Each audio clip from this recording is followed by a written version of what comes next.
Өте дәмді әрі атауы да ерекше ұйғыр халқының мамасай тағамын бірге дайындайтын боламыз. Алдымен қамырын илейміз. Ол үшін бір жұмыртқаға жылы су, сүт, қант, тұз және ашытқыны қосып барлығын араластырып аламыз. Және соңында ұнды 2-3 бөлікпен қоса отырып қамыр илейтін боламыз. Алғашында осылай венчикпен араластырамыз.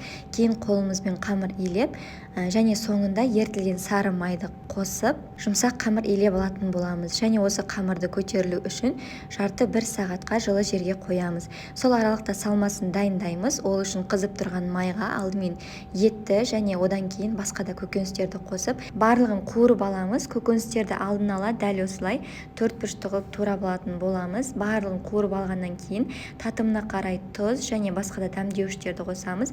Сондай-ақ 1 ас қасық томат пастасын және кішкене ғана соя соусын қосып араластырамыз.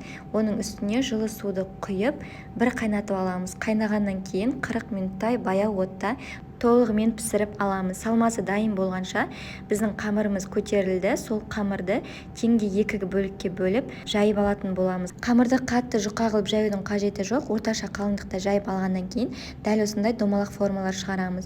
Мен 2 формада көрсеткен болатынмын. Біреуі осындай үлкен және екіншісі кішкентай формада. Бұлар пісу барысында өзінің формасын үлкейтетіндіктен сіздерге кішкентай формада пісіруге кеңес беремін. Рецепт ұнап жатса сақтап алыңыздар және баршаңызға ас болсын.